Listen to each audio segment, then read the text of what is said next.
Hey, did you watch the Jake Paul-Mike Tyson fight? Come on. Best fight in history? I think we can all unequivocally say, yeah. A better you starts today. Yeah, look. The reason that I'm talking about it now is, one, just to soak up the remnants of the clout, but two, also because I did just watch the highlights of that fight, and I thought that was the highlights? Two men hugging each other? A really old man occasionally getting punched in the face? I mean, if highlight means really sad, then yeah, I guess so. Yeah, I got to agree with all of the commentary that was talking about it. That was a lot lamer than we all thought it would be. And I don't think that anybody didn't think that it was going to be lame. I don't think anybody in their head was imagining, wow, this is going to be like De La Hoya v. Mayweather in their prime. No, I think that we all thought that, yes, this is going to be an old man getting mugged at the bus stop. That's what was going to happen in that fight. And I think that Jake Paul kind of thought, look, if I beat the crap out of him too much, then I'm going to look even worse than I already do. And I don't need to take that hit. I already got the 40 million. You know what I was thinking about, though? This reminds me, this whole dynamic that the YouTube community has gotten into of beating the crap out of each other. You know what that plays into? Look, yes, I understand that that dynamic's been around for a long time, okay? Don't just sit there and say that I'm a boomer. I am, but I don't need it to be enforced all the time. I'm aware, sort of, probably not about how much of a boomer. I mean, I'm very late to talking about this, but it does remind me, my Pep, he used to be quite the boxing connoisseur. Now, if you're watching this from another country, there's this guy called Anthony Mundine here. He was a footy player that moved into being a boxer, and he just stole Muhammad Ali's quotes verbatim. He used to sit around and be like, I'm the greatest. You can't cheat what you can't cheat. He used to say that stuff, and I think it was just because the age of social media didn't exist yet, so he got away with it. He just used to say that, and I think because people didn't have access to Instagram inspirational quotes, they weren't able to prove that that is exactly what Muhammad Ali said. But the point is, everyone hated his guts because he was just so jeery. He was doing the classic villain thing in boxing, which, yes, YouTubers now play their like, this is my villain era, and they're doing it for exactly the same reason. They're doing it for clout and attention, but this was a very boxing-y tradition. This is all throughout boxing history. What my Pep said about it, which always stuck with me, is, look, when it comes to like that real money-making, tonight on main event, Anthony Mundine versus a hobo, that was always more about theatre than it actually was about the boxing. It's really one of those, like, it used to be about the music, but really, whenever you get to anything at that real quote-unquote elite level, I mean, Jake Paul, elite boxer, you know, like a guy that seems to mostly beat up basketballers and arts and crafts YouTubers, you know, like, he's, right? Like, it's just not the same as some Puerto Rican guy that grew up in a favela fighting, for sandwiches and is in the prime at 27 and has like this really beaten in, withered face versus some Russian guy that used to pull sleds with his huskies across Siberia. It's not the same. It's not the same level. And those guys will never be at the same level. Why? Because they don't have the name. And because they don't understand the theatre. And the theatre is very simple when it comes to boxing. It's an old, played-out dynamic, but it just rang so true when my Pep was in my ears, even though he's not dead. And I could have talked to him about this on the phone. But I decided to monetize his conversation anyway, which is that, look, really what is happening there, the dynamic that is happening in these boxing matches, is that you are paying money. You are paying good money. $50 a fight, $100 a fight, $200 a fight, just to watch it. And the reason that you are doing it is because you just want to see the villain get his head punched in. That's it. That's why you're watching. The vast majority of people, I can guarantee you, the reason why they paid money for it is because they wanted to see Mike Tyson beat the shit out of Jake Paul. I mean, it'd be nice, I'm just saying. Not to a death level, but, just teach him what's what. Cocky little upstart. Thinks he's so good because his brother's Logan Paul. He's probably got other reasons that he thinks he's good. Look, I haven't been following his career that extensively. I'm sure, like, all I know is that his dad is clearly a gentleman. And anyway, so what we are saying is that when you have that dynamic at play, that is really all that money is going towards. That is entirely generated by being like, man, everyone, Mike Tyson smacks the shit out of that kid. And look, that dynamic was happening with Mike Tyson back in the day. It's weird to remember it now because now we just remember him as the guy from The Hangover that's saying one night in Bangkok. Like, he has a different attitude now. Oh, he's the guy that sells weed. But back in the 90s, he was public enemy number one. Everyone wanted to see Mike Tyson get the shit beaten out of him. Now, the thing is, Mike Tyson actually was a very competent, incredible boxer. So he also had the thing of that they didn't really have to rig fights to not see him get punched in. But the real money-making effect here, what my dad clued into years ago was that what you want, if you are looking at it from a money-making perspective, it's a real carnival trick con. What you want is for the boxer that everyone wants to see be beaten up, never be beaten up. They never want to see that tension ever release. It's pretty much like those chicks on Twitch now. I'm going to take the towel off. I'm going to take the towel off. And there's all these horny teenagers. Just take it off. Take it off now. Oh, I'm about to take it off. And they do that for 6 hours and they never do it. Why? Because you're building tension.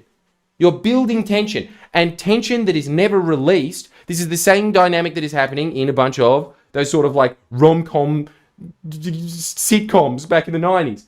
As soon as sexual tension is released, as in like the main male and the main female end up fucking in the closet at the office, that's the end of the show. It's over after that. What you want is for them to never do it. This is the same thing with Jake Paul. What you want is for Jake Paul, if you're trying to make money out of this, you never want to see Jake Paul getting beaten up because then everyone goes, oh, damn it, he didn't get beaten up. Oh, well, next time. Maybe DJ Khaled will do it. Maybe weight is the issue. He just needs to be in a different weight belt. That's how we're going to get Jake. Oh, no, he didn't do it. All right. Oh, well, okay, this time we'll get one of the Chief Justices on the Supreme Court. He can have a hammer this time. Yeah, that'll do it. Oh, no, it didn't. You want that forever because you can keep generating money that way if the villain is never beaten. And then I suppose when they start going down in their career, you do finally get to see that, and then you move on and do your next little carnival con. But really, it is that, like, make sure that you get the balloon water in the balloon or the clown. Then, oh, better luck next time, kid. That's the dynamic that's at play. Now, knowing this, the reason that I'm talking about all of this is, guys, why is that the case? Why is it that everyone wants to see Jake Paul being beaten up? They don't really want to see Mike Tyson win. That's kind of the opposite flip effect of, you know, like, yeah, it'd be nice if Mike Tyson won. Just, goes back to his glory days. It would be like Rocky VI. That'd be pretty cool. But really, fuck, I can't wait for Jake Paul to get beat. That's really the motivating factor there. It is exactly the same with, some people might be more motivated by Mike Tyson winning, but most people are motivated by fear, loss, hatred. This is just human conditions that are always, like, you want to look at any election ever. What is every election won by? It is never won by, oh, this party has good policies. I wish that was the reason that was motivating people to go to the polls. That is never the reason that they're motivated to go to the polls. They are always motivated by. In fact, how's this stat? You are 8 times more likely to go out and vote against a candidate that you don't like than you are to vote for a candidate that you do like. So, 1 in 8 people will be voting for the candidate that they like. 7 out of those 8 people are going to be voting for the candidate that beats the candidate they hate. This is human psychology 101. Now, I'm telling you this because I think that you should be aware of it, because what we do on Jordan Shanks, if you're new here, is we are always trying to get you to the place that you want to go in life. We want you to first discover where you want to go, and then I want to give you the tools to get there. Because this is the entire genre of self-help. If you want more, you can sign up to Jordan Shanks, where you get a guy constantly in your ear. Fight, go out, go get that bag, whatever it is, right? Like, the thing is that, like, look, if you have someone there, basically a life coach, it's exactly the same as having a boxing coach, really. It's like, yeah, you can box by yourself in the gym. You know what's better? Hiring a guy that sits there and is just like, yeah, again, I know you've got more in you. That is what we do here. I do the El Cheapo version of that, because obviously you should go out and get your own life coach, but most people can't afford that. What they can afford is that instead of a cup of coffee.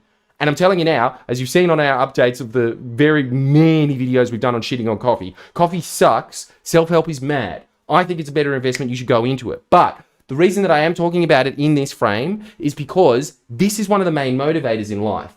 It's not pretty. A lot of the time in self-help, we're always selling this idea of you just got to get into an excited state. That's great. I can teach you how to get into an excited state. I can teach you to do a bunch of actions that do excite you in the day so that you are propelled in better states. It is way better to be in an excited state. We just know this in terms of you are just going to be far more creative. You're going to be far more motivated. The height of states is just to be excited. But a lot of the time you can't get there. A lot of the time you are in, especially in the modern age, especially because of social media, you are in a der state. You're sitting there, Jake Paul. No, this is what someone said about Jake Paul. Porn. That's usually what you're in. And so the thing that does motivate you, the thing that gets you out of that state a lot of the time is like, fucking Jake Paul. Cunt. I'm going to get him to fix his wagon. Look, that's what's going to get you there. It's just anger is a little more motivating than just being in the der state, which is where you spend most of your life, especially because, look, you're watching me right now. You're in the der state as we speak. Come on. I'm trying to get you out of it, man. All I'm saying is, when life throws you lemons, make lemonade. That's what recognizing this pattern is. When you recognize that, you are angry. When you recognize that, you feel like that there is a feeling of loss, that you feel like, I'll show them. This is something that is of a great motivator to you. I will tell you now, when I was first starting out and I was going to a bunch of job interviews and I was getting rejected, and then I go out to like do some at a mainstream media outlet and then I get rejected, or, oh yeah, you can go do this internship thing, we're not going to pay you any money. Look, I could sit there and take it as, oh, the world's against me, which is the natural thing. The natural thing is to just go into the victim mindset of, oh, the world's against me. You talk to so many people in show business and you always say, what drove you? What inspired you to get there? And they'll always talk about some like teacher. They'll talk about exactly the experience that I had at a mainstream media outlet. They'll talk about someone there saying, you suck, you're not good at this. And then for whatever reason, that triggers in their mind and they go, I'm going to show them. And that is what motivates them. What I'm saying is, this exact channeling outlet that is being used exploitatively, let's be honest, not in a terrible way, but it is exploiting that channel of like, I'm going to get him. And that is motivating, literally motivating people to put down hundreds of dollars. You have that. You can channel that into your own life. It just focuses, it's just like, it's a matter of identifying this. And also, when you get into that I'll show them mentality, you should be aware of that and you should be celebrating that. Now, there's better things that you should be moving into, but a lot of the time, that is a better state than being in this state of just like, oh, everything sucks, I'm helpless, fuck everyone up. It's better to just be in this thing of like, no, I'm going to go out and do something about this. You know, that is better. At least you're doing something. At least it is a fuel that is moving you in a direction. That's all I wanted to say about it. Make sure that you sign up to Jordan Shanks. It's a good channel.